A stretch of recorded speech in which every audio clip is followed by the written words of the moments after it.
اس لیے اللہ رب العزت نے قرآن مجید میں فرمایا یا ایھا الذین آمنوا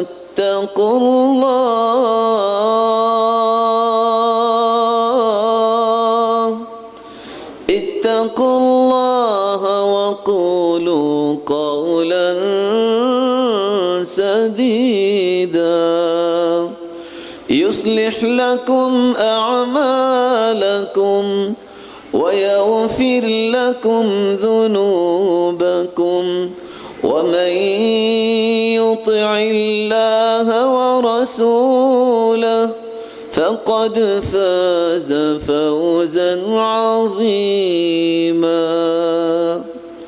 مومنو، اللہ سے ڈر جاؤ، سیدھی بات کہو۔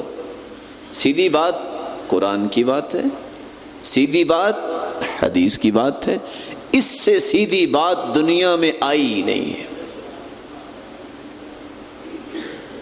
کیا ہوگا؟ قولوا قولا سدیدا۔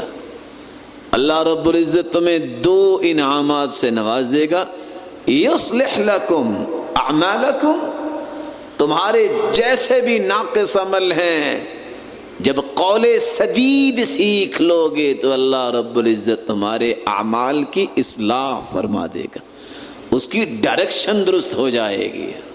وَيَغْفِرْ لَكُمْ ذُنُوبَكُمْ، اور جو تم نے لاشعوری میں کوئی غلط کام کر لیا ہے یا شعور کی کیفیت میں کوئی غلطی ہوئی ہے، پچھلے جتنے گناہ ہیں ان پہ قلم عفو پھیر کر ان کو بھی نیکیوں میں تبدیل فرما دیں گے۔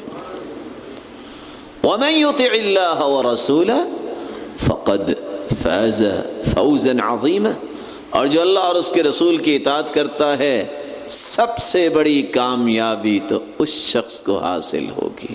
اور وہ کامیابی کیا ہے؟ ان للمتقین مفازا حدائق واعنابا وکواعب اترابا وکأسا دہاقا، متقین کے لیے ہی کامیابی ہے۔ کون سی کامیابی؟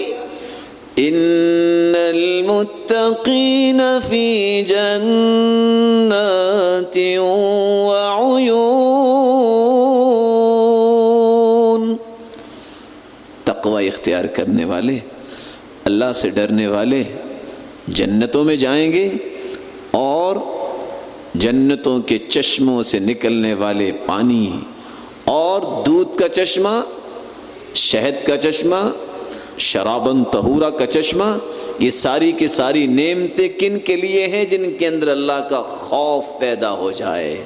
خوف یہ تقاضا کرتا ہے کہ اللہ رب العزت کی ذات میں یا صفات میں کسی کو شریک نہ کیا جائے۔ ہر ایک عبادت کے لائق ہستی ہے تو کون سی؟ میری بات پہ ناراض نہ ہوئیے گا۔ ایک بندہ کہتا ہے میں اللہ سے ڈرتا بھی ہوں، ہر مہینے کے بعد وہ 20 کلو دودھ بھی کسی کے نام پہ وقف کر دیتا ہے۔ خوف کیسا ہے؟ رسول اللہ صلی اللہ علیہ وآلہ وسلم نے تو تعلیمات کیا دیں؟ مکھی کو اللہ کے علاوہ کسی اور کے نام کی دینے والا۔ وہ طارق بن شہاب کی روایت کیا بتاتی ہے؟ دو شخص گئے، دونوں کو پکڑ لیا، دیوی کے نام پہ ذبح کرنے لگے۔ کہا جی اس کے نام پہ کوئی قربان کرو کوئی چیز، کہا کچھ نہیں کریں گے۔ کہا وَلَوْ ذُبَابًا، مکھی بھی؟ ایک نے کہا مکھی ہی ہے نا، اور مکھی بھی کس کی مخلوق ہے؟ مکھی کا چڑھاوا چڑھایا، فَدَخَلَ النَّارِ، جہنم میں چلا گیا۔ جس نے کہا مکھی بھی تو اللہ کی مخلوق ہے نا، وہ بھی اللہ رب العزت نے پیدا کی تو اسی کے نام کی ہو سکتی، یہ نہیں ہو سکتا۔ فَقُتِلْ فَدَخَلَ الْجَنَّةَ، اس کو قتل کر دیا گیا اور وہ جنت میں داخل ہو گیا۔ کون سا خوف؟ اس شخص کے اندر ہے جو اللہ کے علاوہ کسی اور کے نام پہ قربانی کرتا ہے، کسی اور کے نام کی نظر و نیاز دیتا ہے۔ اللہ رب العزت کی توحید کو خالص جو کرتا ہے، کوئی نکتہ نہیں آنے دیتا۔ انعام کیا ہے؟ الذین آمنوا ولم يلبسوا ایمانهم بظلم اولئک لهم الامن وهم مهتدون۔ ایمان لانے کے بعد جو اپنے ایمان میں کسی غلط چیز کی آمیزش نہیں کرتے، اللہ رب العزت فرماتے ہیں میں نے امن و استحکام تمہارے لیے رکھا ہے۔ انعام ہے امن اور ہدایت، یہ دو نقد انعام ہیں اگر انسان توحید کو خالص کر لے۔ اللہ رب العزت آپ سب کو اپنے گھر کی زیارت نصیب فرمائے۔ جائیے وہاں جا کے امن کی کچھ رونق تمہیں نظر آئے گی۔ 24 گھنٹوں میں جب چاہو نکلو، کوئی میلی آنکھ کر کے تمہاری طرف نہیں دیکھے گا۔ اور اللہ رب العزت معاف فرما دے مجھے بھی اور آپ کو۔ یہ ہے تو پاکستان ہے نا، پاک سرزمین ہے، لیکن یہاں اگر جیب خالی لے کے نکلیں تو زیادہ مار پڑتی ہے۔ کہتے ہیں آپ نے ہماری محنت ہی ضائع کر دی، کتنی دور سے ہم آئے تھے اور تم نے آگے سے کوئی سودا تیار ہی نہیں رکھا۔ سبب کیا ہے؟ جنت کی راہوں سے ہم ہٹے ہوئے نظر آتے ہیں۔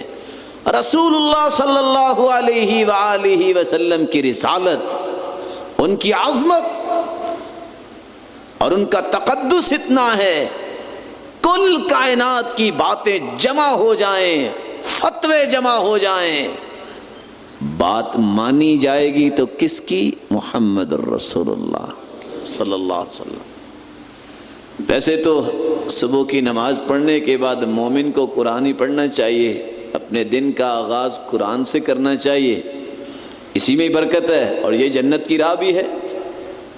لیکن بدقسمتی سے قوالی سے ہوتا ہے جس میں توحید کے پرخچے اڑ جاتے ہیں، دھجیاں اڑائی جاتی ہیں۔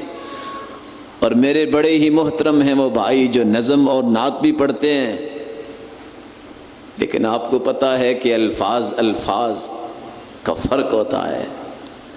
اللہ کا عرش اللہ کا ہے، کوئی کہہ رہا ہوتا ہے کہ یہ عرشوں پہ گئے اور بہت بڑا جھوٹ ہے۔ کوئی کہہ رہے ہوتے ہیں کہ عرشوں کی زینت ہی اللہ کے رسول ہیں۔ بھائی ایسے الفاظ سے گریز کرو، عرشوں کی زینت اللہ تعالیٰ نے بنائی ہے اور وہ واحد ملیک ہے عرش کا، کوئی اس کا شریک نہیں ہے۔ یہی تو کمیاں ہیں کہ ہمیں اس بات کا تصور ہی نہیں آتا کہ ہم نے توحید کو خالص کیسے کرنا ہے۔ اللہ رب العزت ہمیں توحید اور رسالت کو بغیر نکتے کے اختیار کرنے کی توفیق عطا فرمائے۔ جنت کا تیسرا راستہ، من غدا الى المسجد او راح الى المسجد اعد اللہ له نزلا فی الجنہ یوم القیامہ۔ ایک چھوٹی سی بات پوچھوں گا، کبھی آپ نے کسی کی مہمان نوازی کی؟ جواب دیجئے۔ ہر شخص اپنی استطاعت کے مطابق مہمان نوازی کرتا ہے نا۔ کوئی دسترخوان بچھا دیتا ہے، برتن ہی برتن نظر آ رہے ہیں، اور کچھ لوگوں کا ذہن ہوتا ہے کھانا ہی کھانا ہے، اتنے برتن رکھنے کی کون سی ضرورت ہے؟ جتنا کو بڑا انسان اس کا دسترخوان بھی اتنا بڑا۔ حاتم طائی سے کسی نے کھانا مانگا تھا نا، تو اس نے 10 بوریاں اٹھوا دی۔ اس نے کہا مجھے ایک وقت کے کھانے کی ضرورت ہے، تم نے 10 بوریاں دے دی۔ کہا تم نے اپنی استطاعت کے مطابق مانگا، میں نے اپنی استطاعت کے مطابق دے دیا۔ سچ بتائیے جب اللہ مہمان نوازی کریں گے تو کیسی ہوگی؟ فرمایا جو صبح کے وقت اور شام کے وقت مسجد کی طرف جاتا نظر آتا ہے، صبح کی نماز کے لیے بھی رات کی نماز کے لیے بھی، خوش ہو جائے، اس کے میزبان اللہ رب العزت ہیں، جو صبح اور شام جنت تو ملے گی، اس عمل کی وجہ سے صبح و شام کی مہمان نوازی اللہ نے تیار کر رکھی ہے۔ اور میں تو غور کر رہا تھا آج راستے میں، انسان کی عقل ہے نا، دانش ہے نا، کہ مسجد کو آج وہ مقام نہیں دیتی، اس ایک مسجد کی وجہ سے 6 لوگ جنت میں جا رہے ہیں، ایک مسجد کی وجہ سے، ایک مسجد میں جانے والا۔ اور دوسرا کون سا شخص؟ آخر کسی نے مسجد بنائی بھی تو ہوگی نا۔ من بنا مسجدا بنا اللہ لہ بیتا فی الجنہ، جس شخص نے دنیا میں مسجد بنا دی، اللہ رب العزت نے اس کا جنت میں گھر بنا دیا۔ یبتغی بہ وجہ اللہ، لیکن مقصود اللہ کی رضا ہو۔ اب بہت سارے ذہن سوچ رہے ہوں گے کہ ہر بندہ تو مسجد نہیں بنا سکتا۔ وہاں اللہ رب العزت نے اپنے پیغمبر سے ایک اور بات کہلوا دی، من بنا مسجدا صغیرا او کبیرا، کوئی جامع مسجد نہیں بنا سکتا، چھوٹی مسجد بھی بنا دے، اللہ جنت میں اس کا بھی گھر بنا دیں گے۔ بہت سارے ساتھی خوش ہو گئے ہوں گے کہ چلو چھوٹی کی بھی جنت میں جگہ مل گئی، تو جو چھوٹی مسجد بھی نہیں بنا سکتے وہ کیا کریں؟ فرمایا من بنا مسجدا ولو قدر مفحص قطع، بٹ تتر دیکھا ہوا آپ نے؟ فاختہ وہ تو دیکھی ہوئی ہے، اگر فاختہ کو میں یہاں میز پہ بیٹھاؤں تو کتنی جگہ لے گی؟ بولے زیادہ سے زیادہ ایک اینٹ ہوگی نا۔ آج کل اینٹ کی قیمت کتنی ہے؟ بولے 7 روپے، بھٹے پہ کہ پہنچ؟ میں ذرا تازہ کرنا چاہتا ہوں آڈینس کو، کتنے کی ایک اینٹ ہے؟ فرمایا جو پوری مسجد نہیں بنا سکتا، ایک اینٹ کا بندوبست کر دیتا ہے، مفحص قطع، بن اللہ لہ بیتا فی الجنہ، اللہ جنت میں اس کا پورا گھر ہی بنا دیتے ہیں۔ مسجد کی طرف جانے والا بھی جنتی اور مسجد بنانے والا بھی جنتی۔ رسول اللہ صلی اللہ علیہ وسلم نے فرمایا من صلی للہ 40 یوما فی جماعہ یدرک التکبیرۃ الاولی، جو شخص مسجد میں چلا جائے 40 دن، میں 40 سال کی بات نہیں کر رہا، 60 سالہ بھی میرے وہ انتہائی معزز بزرگ بیٹھے ہوئے ہیں، 40 دن باجماعت تکبیر اولا کے ساتھ نماز پڑھنے والا شخص اللہ کے ہاں اتنا پیارا ہے، کتبت لہ براءتان، براءۃ من النار و براءۃ من النفاق، اللہ کے رسول فرماتے ہیں جب تک زندہ رہے گا منافق نہیں ہوگا، جب جان نکل جائے گی آگ اس پہ حرام ہے، یہ جنت میں چلا جائے گا۔ کتنے لوگ جنت میں گئے مسجد کی وجہ سے؟ بولے اگر آپ تھک گئے ہیں تو میں بس کر دوں، پھر آپ جواب دینا میرے بھائی۔ اللہ آپ کو عزت سے نوازے، آمین کہیں۔ ابھی بھی آہستہ بول رہے ہیں، اللہ آپ کو برکتوں سے نوازے اور آپ کو ہنستے کھیلتے جنت میں لے جائے، ماشاءاللہ۔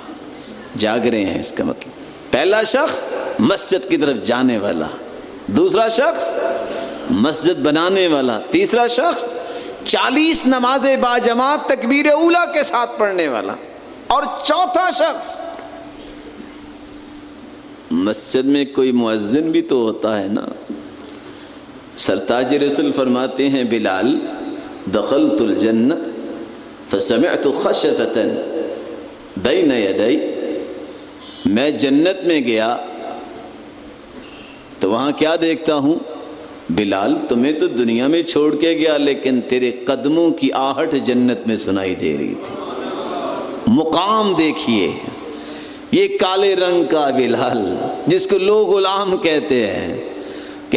وہ کسی نے پوچھا نا بلال تم بڑی باتیں کرتے ہو، تیرے ابا کا نام کیا ہے؟ کہا میرے ابا کا نام ہے اسلام، کیونکہ میرا تعارف ہوا تو کس وجہ سے؟ اسلام کی وجہ سے. کسی نے پوچھا اتنی مارے کیوں کھائی اگر اللہ کے اتنے مقرب ہو؟ کہا پریشانی کی بات نہیں ہے، تم نے تو گھڑا خریدنا ہو نا تو چٹولیاں لگاتے ہو مٹی اچھی ہے کہ نہیں، وہ اللہ نے چیک کیا تھا مٹی صحیح نکلی ہے. بات یہ ہے بلال اس وقت اسٹارلیٹ کی کوئی کمپنی نہیں تھی کہ تھی، نہ کوئی سروس کے بوٹ، نہ کوئی باٹا کے، اور نہ یہ نہ جانے کون کون سی ہاش پپیز نکلی ہیں. کس طرح کی جوتی پہنتے ہوں گے؟ ماربل پہ تو نہیں نہ چلتے ہوں گے، کنکریوں پہ چلنے والے یہ صحابی چلتے زمین پہ ہیں لیکن قدموں کی آہٹ کہاں سنائی دے رہی ہے؟ جنت. بلال یہ تو بتاؤ کرتے کیا ہو؟ کما اصابنی حدث قط الا توضأت عنده. جب بھی وضو ٹوٹتا ہے فوراً وضو کر لیتا ہوں، یعنی ہر وقت باوضو رہتا ہوں. اللہ نے یہ شان عطا کر دی ہے. اور فرمایا ما اذنت قط الا صلیت رکعتین، میں نے جب بھی اذان کہی ہے 2 رکعتیں ضرور پڑھی ہیں